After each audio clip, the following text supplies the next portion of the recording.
At ngayong araw, nabudol na naman tayo ng Shopee. Tara, tingnan natin. Ano kaya laman na itong kahon na to? Mukhang mabigat. Tara, unbox natin.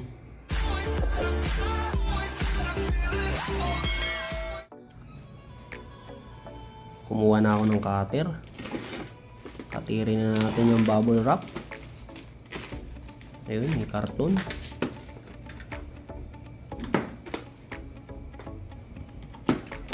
Yan. Matalim yung cutter natin. Siyempre, gawang Inco yan. Inco Philippines. Baka naman.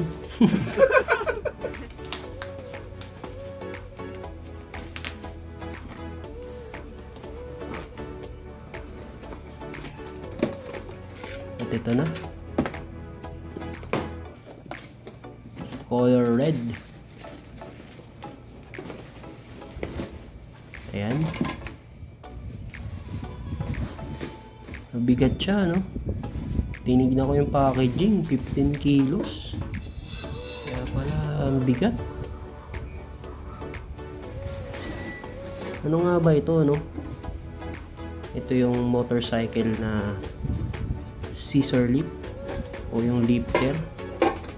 Kasi naawa na ako dun sa pinampapatong ko dun sa motor pag tinatanggal ko yung gulong, yung toolbox ko, tsaka yung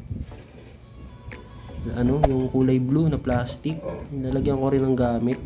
Naawa na ako kasi bigat, lalo na yung mga NMAX tsaka PCX. Kaya napabili tayo nito lifter. Yan, tinitingnan ko siya kung gumagana. Yan yung pihitan niya, nasa gilid. Aangat siyang ganyan.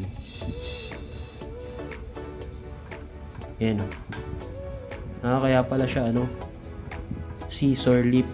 Kasi parang gunting, paikis. Aangat siyang ganyan.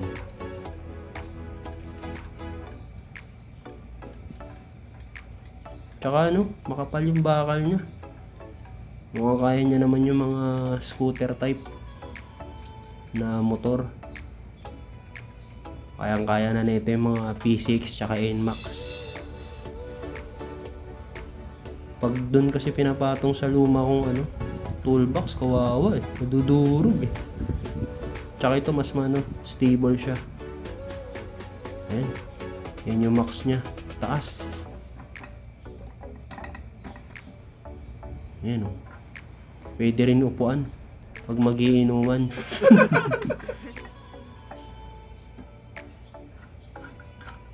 Yan yung pababa.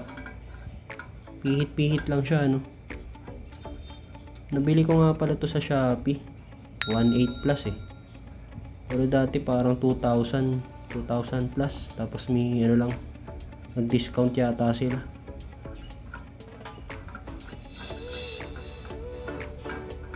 Yan, nasira pa yata. Hindi, joke lang.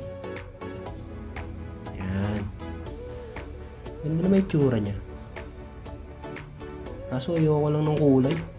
Kulay pula Siyempre, bago natin gamitin, palitan muna natin kulay. Ayun. Gray na.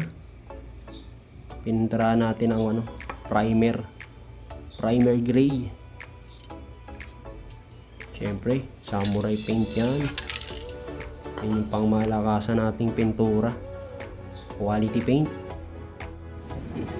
Siyempre, testingin natin sa Genyo natin. Tingnan natin kung effective nga ba itong lifter na to. Yan, pihitin lang natin. Ayos, umaangat naman. Mas mapapadali na trabaho natin ito kung magtatanggal tayo ng gulong.